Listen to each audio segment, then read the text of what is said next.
Missile test করতে গিয়ে নিজেরাই লেজে গোবরে পাকিস্তান সেনাবাহিনী। তারা একটা মিসাইলেরই সফল পরীক্ষা চালাতে পারে না, ভারতকে নানাভাবে হুমকি দেয় কিভাবে? কত বড় সাহস এদের! সম্প্রতি পাকিস্তান সেনাবাহিনীর করুণ পরিস্থিতির আরও একটি ছবি সামনে এসেছে। তারা খুব বড়াই করে না, আমাদের কাছে শাহিন আছে, গৌরি আছে, তো এইরকমই একটি মিসাইল শাহিন-3, সেই শাহিন-3 মিসাইল টেস্ট করতে গিয়ে তারা ব্যর্থ হয়েছে। মিসাইলটি লক্ষ্যভ্রষ্ট হয়ে পাকিস্তানের পাঞ্জাব প্রভিন্সের ডেরা গাজী খানের একটি পারমাণবিক কেন্দ্রের কাছে গিয়ে পড়ে।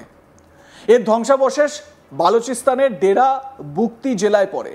লোকালয়ের খুব কাছেই মিসাইলটির ধ্বংসাবশেষ পড়েছে।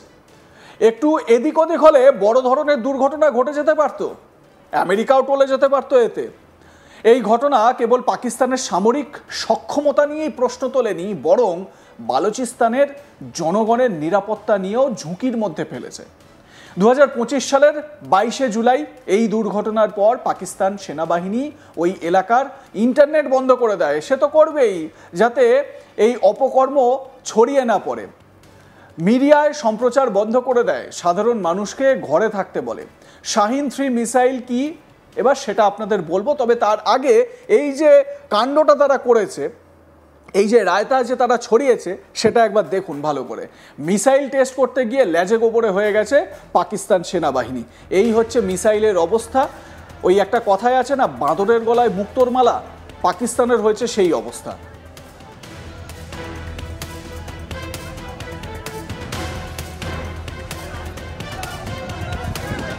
এই মালে আবাদি সাদাক আদা দিলাই রাখে, তার দিলাই রাখে।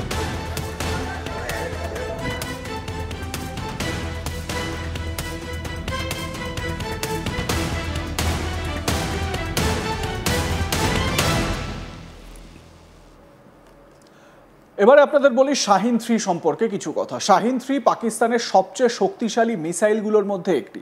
এটি একটি ভূমি থেকে ভূমিতে নিক্ষেপযোগ্য ব্যালিস্টিক মিসাইল, যা 2750 কিলোমিটার দূরে থাকা লক্ষ্যবস্তুতে আঘাত হানতে সক্ষম। অর্থাৎ এটি দিল্লি, মুম্বাই এবং বেঙ্গালুরুর মতো ভারতের অনেক শহরে পৌঁছতে পারে। এই মিসাইলটি এমনকি চীনেও পৌঁছতে পারে। এটি একটি বহু পর্যায়ের কঠিন জ্বালানি রকেটের কাজ করে। এর গতি বা আঘাত করার ক্ষমতা সম্পর্কে কোনো তথ্য প্রকাশ করা হয়নি। এর শেষ পরীক্ষাটি 2022 সালে করা হয়েছিল। এটি 2020-25 থেকে 300 থেকে 500 কিলোটন পর্যন্ত পরমাণু অস্ত্র বহন করতে পারে। এটি কঠিন জ্বালানিতে চলে, যা এটিকে দ্রুত উৎক্ষেপণে সাহায্য করে। এছাড়াও শাহিন-2 যে মিসাইলটি রয়েছে, সেটাও পাকিস্তানের কাছে আরও একটি ভারী মিসাইল। এই মিসাইলটির ওজন 25,000 কিলোগ্রাম এবং এর পাল্লা 2500 কিলোমিটার। এটি বাতাসে 300 কিলোমিটার উচ্চতায় পৌঁছতে পারে। 17 মিটার লম্বা এই মিসাইলটির ব্যাস 1.4 মিটার।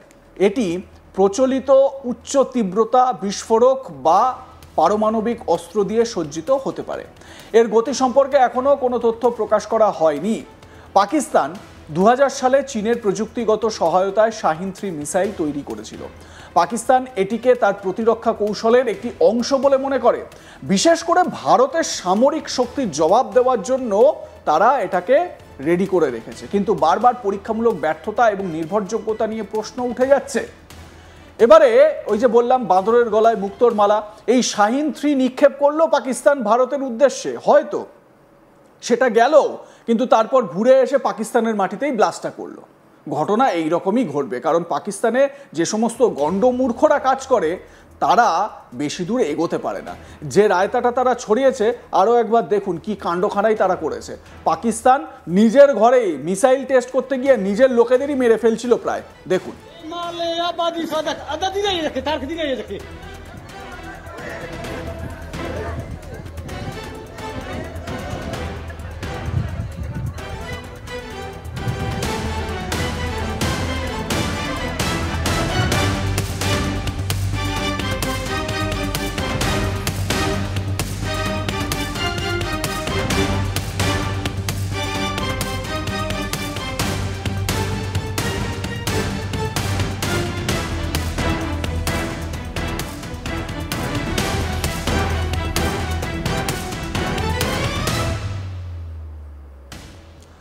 আমার শুধু মনে পড়ছে পেহেলগাম কাণ্ডের পর যখন ভারত পাকিস্তানে অ্যাটাক করতে পারে এইরকম একটা আশঙ্কার মধ্যে পাকিস্তান যাচ্ছিল, ভয় জুজু হয়ে গিয়েছিল। সেই সময় পাকিস্তানের রেলমন্ত্রী একটা মন্তব্য করেছিলেন যে আমাদের কাছে শাহিন আছে, গজনবি আছে, গৌরী আছে, এগুলো আমরা কিন্তু সাজিয়ে রাখার জন্য রেখে দিইনি, সব ভারতের দিকে তাক করা আছে।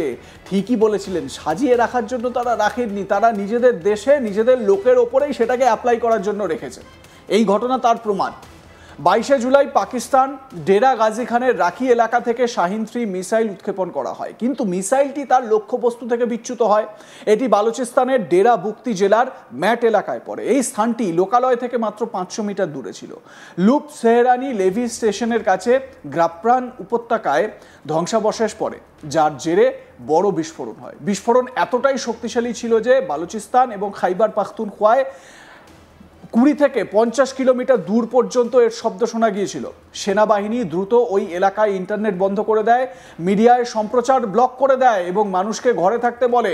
তার কারণ মানুষ বাইরে বেরিয়ে এলে তো সব ভান্ডা ফুস হয়ে যাবে, সবাই দেখে ফেলবে, সারা বিশ্ব জেনে যাবে। আর আমেরিকা, যাদেরকে পাকিস্তান বাবা বলে মনে করে, সেই আমেরিকাও কিন্তু টের পেয়ে যাবে যে তাদের যে সজ্জাগুলো যদি কিছু পাকিস্তানে থেকে থাকে সেইগুলোও কতটা নিরাপদ, পাকিস্তানের এই কাণ্ড দেখে তারা বুঝে যাবে।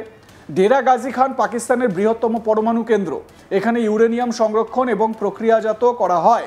1970 সালে পাকিস্তান পরমাণু শক্তি কমিশন এখানে একটি পাইলট প্ল্যান্ট তৈরি করেছিল, যা প্রতিদিন 10,000 পাউন্ড ইউরেনিয়াম প্রক্রিয়াজাত করে।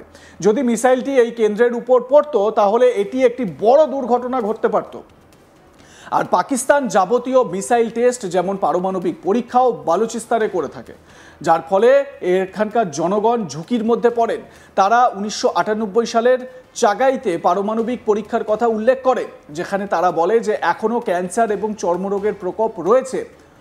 পরীক্ষার আগে বালোচ জনগণকে নিয়মিতভাবে তাদের বাড়িঘর খালি করতে বাধ্য করা হয়, যেমন ডেরা বুক্তি এবং কাহানের মতো জায়গায় প্রায়শই টেস্ট করার কাজে ব্যবহার করা হয়। কাজেই বালোচবাসীদের মধ্যে একটা ক্ষোভ রয়েছে। আর বালোচরা তো এমনিতেই বিদ্রোহী। বালোচরা তারা পাকিস্তানের যে প্রভাব, সেই প্রভাবকে তারা মানেন না। তাদের একটাই পরিচয় যে তারা বালোচ, তাদের সার্বভৌমত্ব রয়েছে, তারা স্বতন্ত্র, পাকিস্তানের থেকে আলাদা, এটা তারা বারবার বলছে। আর লাগাতার আপনারা দেখতে পাচ্ছেন বালোচ যারা লিবারেশন আর্মির যারা রয়েছেন, তারা কিন্তু বারবার পাকিস্তান সেনাবাহিনীর ওপর অ্যাটাক করছে। সম্প্রতি একটি অ্যাটাক হয়েছে যেখানে পাক সেনাবাহিনীর জওয়ান মারা গিয়েছে, সেই ছবিও সামনে এসেছে। সাধারণ নাগরিকদের ক্ষেপণাস্ত্র পরীক্ষার বিষয়ে আগে থেকে অবহিত করা হয় না বালোচে, এবং তাদের জীবন মারাত্মক ঝুঁকির মধ্যে পড়ে বলে তারা আশঙ্কা প্রকাশ করেন।